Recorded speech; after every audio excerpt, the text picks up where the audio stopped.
Alors, bonjour et bienvenue à cette 5e émission avec l'abbé François Kipwenge qui nous explique comment continuer à être ferme dans la liberté que le Christ nous a acquise. Accueillons-le. Bon après-midi. Alors, merci merci encore de votre présence. Nous sommes toujours en train de méditer sur cette parole de Galates 5, verset 1. Mais pour comprendre ces versets, nous avons essayé de regarder d'abord Galates 4, le dernier verset qui nous parlait de deux femmes, une dont la descendance est celle de l'esclavage et l'autre dont la descendance est celle des enfants libres. Et le mot-clé depuis le commencement, c'est que, en fait, nous sommes les enfants de la promesse. Je vous ai montré ça à travers la parole de Dieu. Et je vous ai dit que beaucoup de choses que Dieu fait dans notre vie, ou plutôt beaucoup de choses que nous n'arrivons pas à recevoir, c'est simplement parce que nous ne nous alignons pas dans la pensée de Dieu, qui est en fait la pensée de notre promesse. Notre bénédiction a été bâtie sur la promesse, sur le serment et sur le sacrifice. Quand nous comprenons cela, alors nous nous alignons pour maintenant recevoir la bénédiction, comme dit Éphésiens 1, 3, qui est dans le lieu céleste. Nous venons le manifester dans le lieu terrestre, donc dans notre vie de tous les jours. Mais pour que ce transfert se fasse, nous avons besoin d'abord de reconnaître notre identité. La plupart d'entre nous, nous marchons souvent, en fait, comme des esclaves. Nous disons les enfants de Dieu, nous avons été baptisés, nous avons reçu la confirmation, nous recevons la communion tous les jours, mais quand on regarde dans notre vie aussi de tous les jours, on se comporte comme les enfants, des esclaves. C'est bon, la première chose, je vous ai dit, dans Jean 8, 36, 32 d'abord, que vous connaîtrez la vérité et la vérité vous affranchira. La connaissance de la vérité nous affranchit. La connaissance de la vérité nous fait prendre conscience que nous avions mal cheminé, nous avions des chaînes. La connaissance de la vérité nous fait prendre conscience que, en fait, l'ennemi nous trompait pendant tout ce temps-là. Il nous disait, non, tu n'es bon à rien. Il nous disait, non, tu ne vaux pas la peine. Tu ne pourras jamais être pardonné. Avec tout ce que tu as fait là-bas, ça ne vaut pas la peine. Dieu ne pourra jamais exaucer tes prières. Il nous trompait.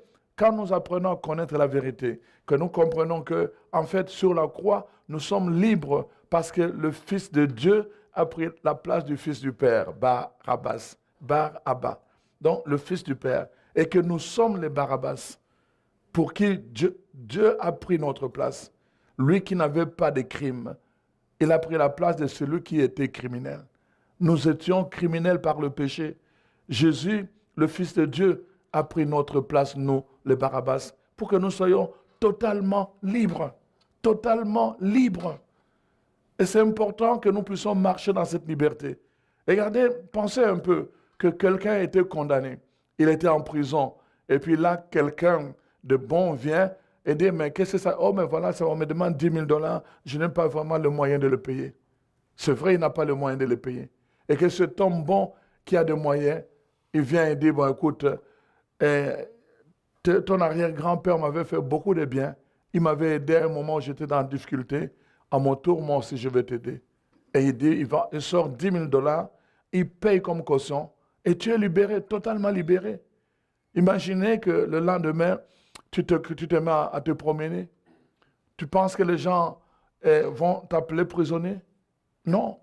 Si quelqu'un te dit, hé, toi prisonnier, tu as le choix. Soit tu regardes, donc tu t'identifies au prisonnier que tu étais, ou encore tu continues ton chemin, parce que ça ne te concerne plus. Ça ne te concerne plus. Si quelqu'un dit, hé, toi, l'homme timide, moi, je ne veux pas regarder. Ça ne me concerne plus. Oui, je l'étais. Mais maintenant, non, ce n'est plus moi. Amen. Donc, je ne dois pas regarder. Même si on m'appelle parce que j'étais en prison, j'étais un prisonnier. Mais maintenant, je suis libre. Je ne peux plus regarder quand on dit, hey, toi prisonnier, regarde, je ne veux pas me retourner. Parce que Satan, la parole de Dieu nous dit, c'est un menteur. C'est un menteur, il se sert du mensonge. Pourquoi? Pour nous voler. Il se sert du mensonge pour nous détruire. Il se sert du mensonge pour nous tuer. Donc, on ne peut pas lui faire confiance.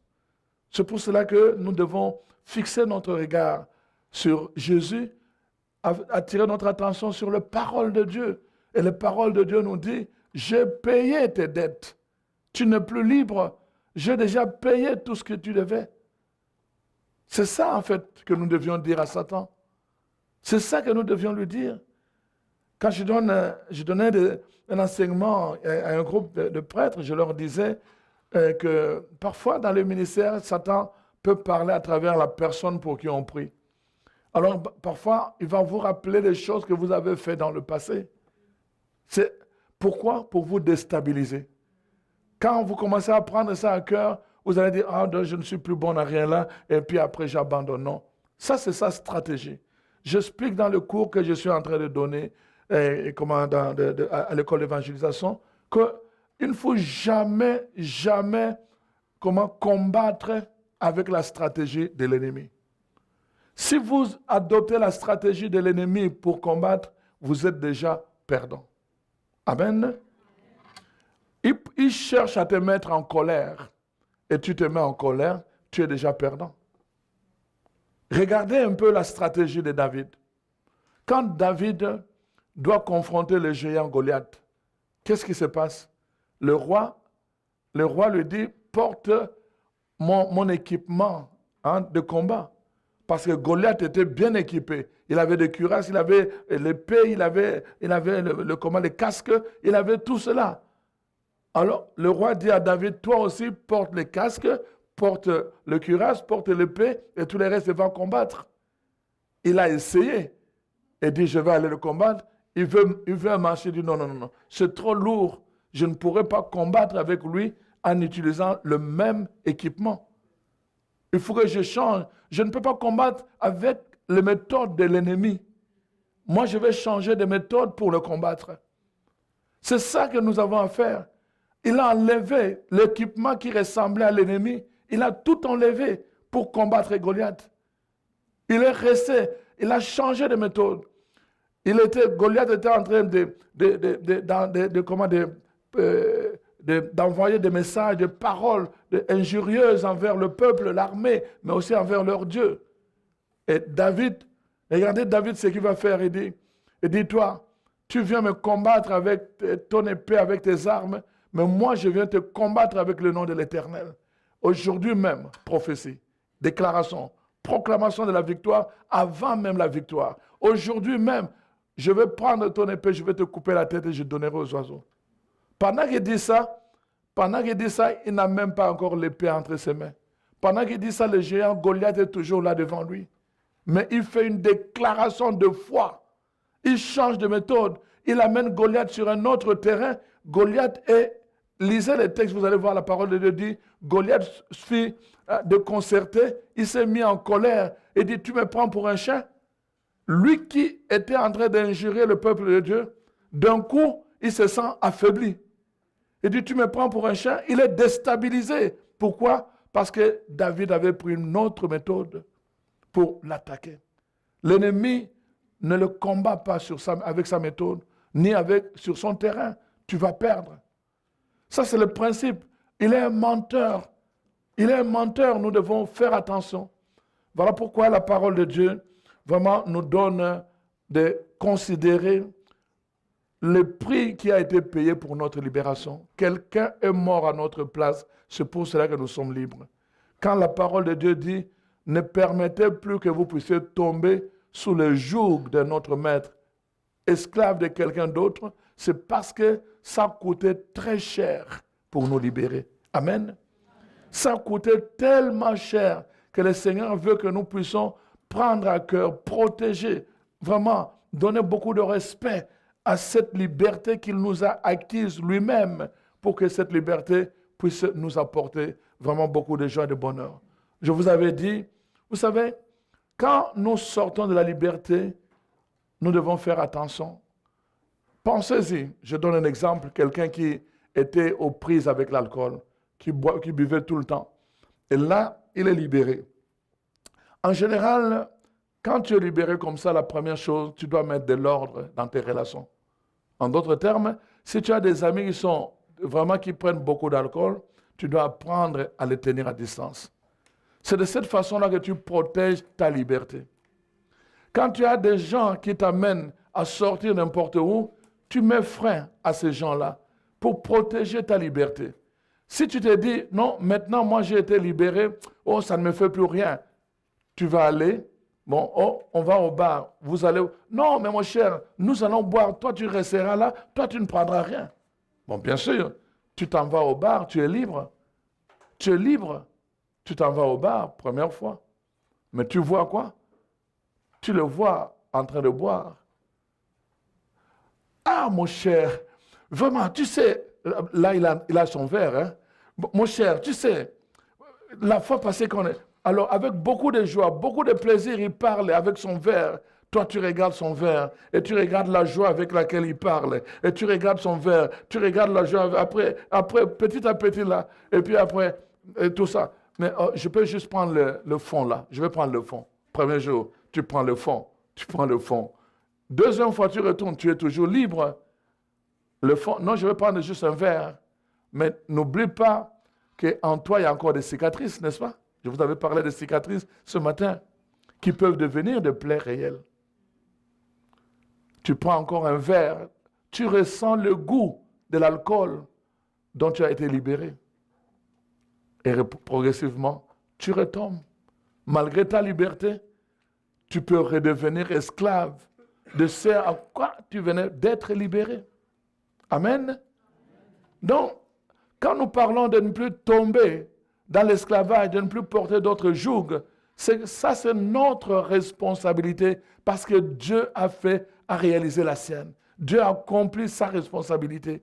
C'est nous qui devons prendre soin de la liberté que nous avons reçue. Voilà pourquoi c'est important que nous puissions veiller à la qualité de nos relations, à la qualité des endroits où nous allons, à la qualité des personnes que nous fréquentons, à la qualité, nous devons veiller à la qualité pour protéger notre liberté. Un jour, j'étais chez moi je n'ai jamais fumé depuis mon enfance. Moi, la cigarette là, ça ne prend pas grand-chose. Dès qu'il y a la cigarette, je vais commencer à tousser. Quelqu'un est venu chez moi, alors là, il pleuvait, mais lui voulait fumer, il ne pouvait pas. Et il dit, pardon, est-ce que juste une fois, je peux fumer? Je dis, je m'excuse, mais pas dans ma maison. Je ne veux pas permettre la cigarette dans ma maison. Tu vas fumer une fois, ça va affecter les tapis, et moi, je vais respirer ça pendant des semaines et des mois. Amen. J'ai refusé. J'ai refusé. Et c'est comme ça, un ami doit respecter ta décision. Nous devons avoir cette autorité-là, cette liberté aussi de refuser quand nous avons affaire à des gens qui peuvent nous faire du tort par leurs gestes et leurs actes. Amen.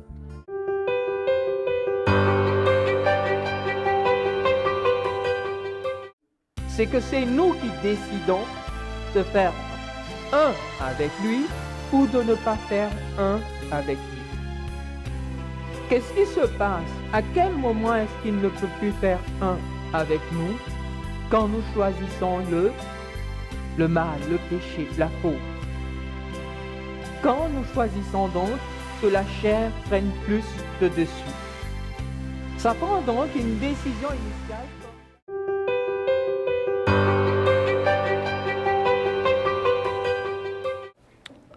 Alors, chers amis, nous continuons notre réflexion, notre méditation sur cette parole.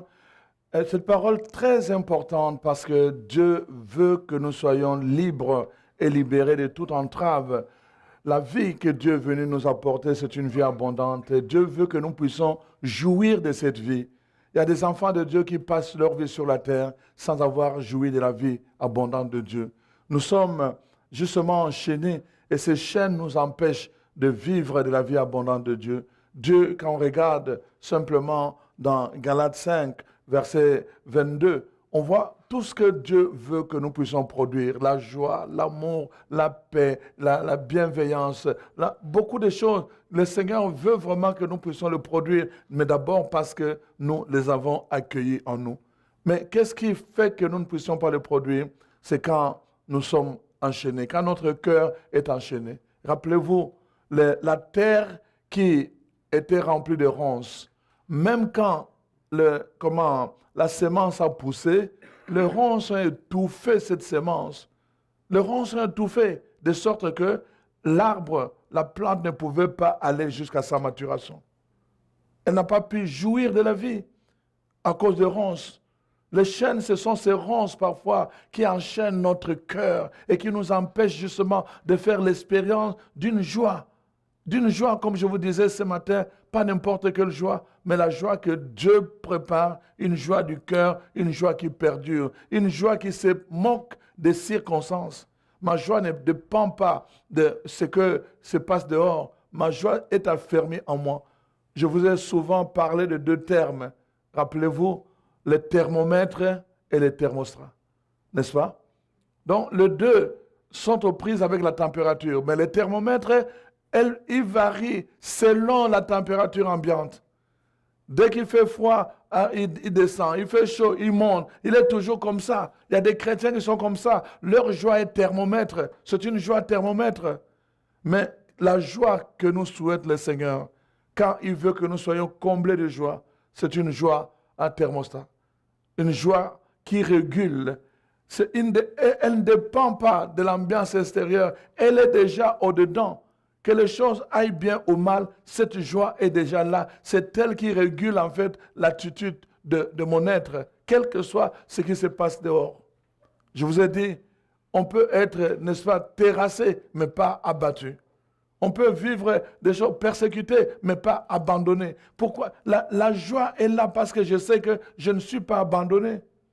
La joie est là pareil parce que je sais qu'il y a des choses, comme je l'ai dit dans mon enseignement, des choses que Dieu a préparées pour moi, mais il les a tenues cachées pour le moment. Amen. La joie est là, comme un thermostat, elle régule, parce qu'elle sait que le Dieu ne m'abandonnera pas à partir du moment où je sais dans mon esprit, dans mon cœur, et que je le professe, je le proclame dans ma bouche, je suis un enfant de la promesse. La joie est là. La joie est là. Elle ne dépend pas des choses qu'on me donne un cadeau ou bien qu'on ne me donne pas. Elle ne dépend pas de ça, cette joie-là. Voilà pourquoi nous avons besoin vraiment d'entrer en profondeur, de découvrir la joie de Dieu, d'accueillir la joie de Dieu, mais surtout de marcher avec cette conviction et cette vérité que nous ne sommes pas n'importe qui. Nous ne sommes pas n'importe qui. Nous n'avons pas encore vu certaines choses parce que Dieu les a cachées. Amen. Dieu les a cachées. La parole de Dieu dit, il les cache pourquoi? Parce que Dieu va révéler le début, il révèle la fin, mais le parcours est caché. Parce que parfois, s'il le révèle, il y a des gens qui peuvent fuir leur parcours. Amen. Vous voyez l'histoire de Joseph, hein? Dieu lui avait donné le songe. Il a dit, tes frères viendront se mettre à genoux devant toi. Il savait qu'il aurait une position ascendante qui vont faire que ses frères vont se mettre à genoux devant lui. Mais il ne savait pas, Dieu lui avait caché le parcours. Amen. Il y a des choses, la parole de Dieu dit, Dieu les tient cachées. Parce que si vous les révélez, vous n'avez pas encore la maturité pour pouvoir les assumer. Vous risquez de fuir votre destinée. Il doit les cacher. Pendant ce temps qu'il cache les choses, vous ne comprenez pas. Vous êtes en train de pleurer. Amen. Pendant le temps, les choses sont cachées. Vous pleurez. Mais dans le plan de Dieu, c'est important que ça soit caché.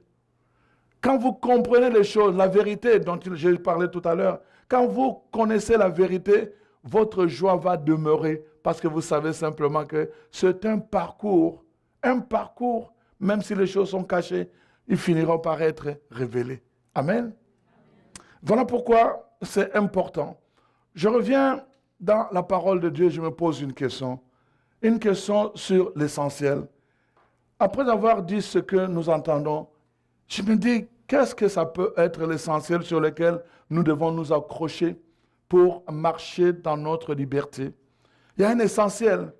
La Bible a beaucoup de pages, mais quel est cet essentiel sur lequel doit être vraiment clouée notre liberté? Et je regarde vraiment dans la parole de Dieu, voilà ce que Paul dit dans 1 Corinthiens 5, à partir du verset 3 et verset 4. Il dit ceci, « Je vous ai enseigné avant tout, comme je l'avais aussi reçu, que Christ est mort pour nos péchés, selon les Écritures, qu'il a été enseveli, qu'il est ressuscité le troisième jour, selon les Écritures. Alors, voilà la vérité. Il dit, je vous ai appris l'essentiel. Ce qui était important pour que vous sachiez, c'est quoi? Christ est mort pour vous. La mort de Christ. En d'autres termes, la mort de Christ nous renvoie à la croix.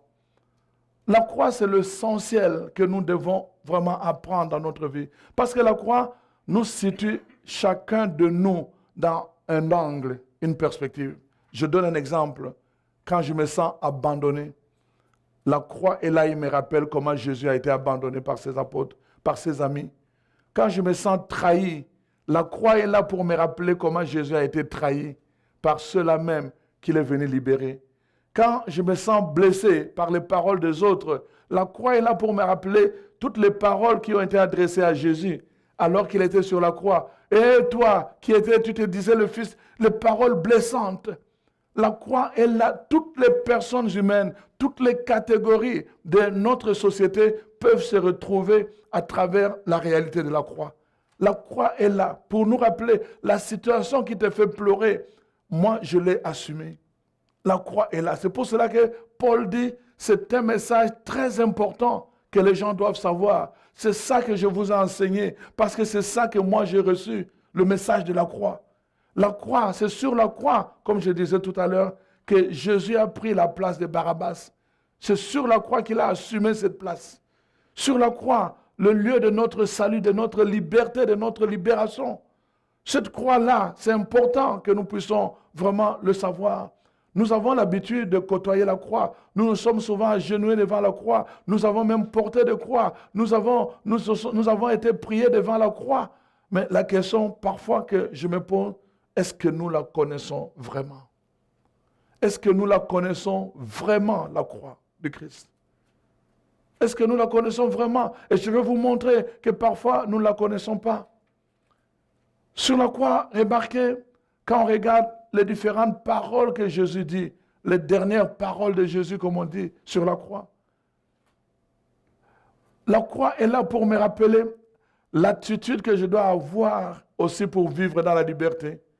Pardonne-leur parce qu'ils ne savent pas ce qu'ils font. Cette parole montre le cœur libre. Un cœur libre, il n'a pas besoin de s'accrocher à ce que les gens disent, même quand ça me blesse.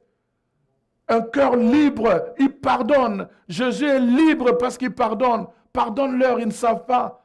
Au point de vue humain, ça peut paraître un message de faiblesse, mais du point de vue de Dieu, c'est une force de liberté. C'est une force de liberté. Pardonne-leur. Priez pour quelqu'un qui te fait du mal. À demander le pardon pour quelqu'un qui te fait du mal. C'est une force de liberté. Le Seigneur est là. Il est en train de dire le cri de chaque personne à un moment donné, nous avons l'impression que nous sommes abandonnés. Parmi les dernières paroles de Jésus, il assume ce cri-là. Père, pourquoi m'as-tu abandonné? Et la voix est là. Je ne t'ai pas abandonné, tu m'appartiens. Ne crains pas. Tu n'es qu'en train de traverser le parcours où je t'ai caché les choses, mais je ne t'ai pas abandonné. Terrassé, mais non pas abattu. Persécuté, mais non pas abandonné. Je ne t'ai pas. Tu vis des persécutions, mais tu n'es pas abandonné. Parce que moi, je suis l'alpha, je suis l'oméga. J'interviens au début, mais aussi à la fin. C'est à la fin que tu vas vérifier si je t'ai abandonné. Les paroles de Jésus nous rappellent la disposition de quelqu'un qui est libre et qui doit demeurer dans la liberté. C'est cela que Jésus fait et il dit tout est accompli. Ce que Dieu devait faire pour toi. Il a préparé des apôtres pendant 3 années. Il a fait les sacrifices. Il a tout accompli. La formation des apôtres. Il a tout accompli. Ce qu'il devait faire, il l'a fait pour toi. Tu ne dois plus demeurer avec des chaînes. Tout ce que Dieu devait faire pour toi, il l'a fait pour que tu sois une personne merveilleuse. Tout est accompli. Tout est accompli. Pour toi, mon frère, ma soeur, tout est accompli. Tu ne peux plus demeurer dans cet état-là. Tout est accompli pour toi. Tu dois saisir, tu dois aligner ta vie dans cet accomplissement que Jésus a réalisé pour toi. Toi, est-ce que tu as accompli dans le plan de Dieu? Dieu a tout accompli dans son plan pour toi. Mais toi, est-ce que tu as accompli dans le plan de Dieu? Tout est accompli. C'est pour cela, chers frères et sœurs, vous ne devez plus être, vous devez refuser. Vous devez refuser quand vous regardez votre enfant qui est en train de mener une vie parfois qui porte des chaînes. Ne le regardez pas comme un enchaîné. Surtout ne l'appelez pas un prisonnier. Tout a été accompli pour lui. Tout a été accompli pour lui. Regardez-le dans cette dimension de grâce et commencez à prophétiser. Commencez à proclamer ce que Dieu a accompli pour votre enfant. Commencez à proclamer ce que Dieu a accompli pour votre soeur, votre frère, votre mari, votre épouse. Commencez à prophétiser. Commencez à dire la parole. La parole de Dieu que tu prononces, la parole de Dieu que tu proclames vient t'aligner dans la pensée de Dieu. Et alors, la puissance du ciel vient toucher la terre. Au lieu de pleurer, tu dois t'aligner. Au lieu de pleurer, tu dois, toi, regarder les choses en te rappelant que tout a été accompli. Ne regarde pas les choses comme les autres. Le païen regarde les choses dans leur nature. Nous, nous regardons les choses dans leur perfection et dans leur accomplissement. Amen. Quand je jette une sémence en terre, les gens voient une sémence, mais je peux voir déjà un arbre. Amen.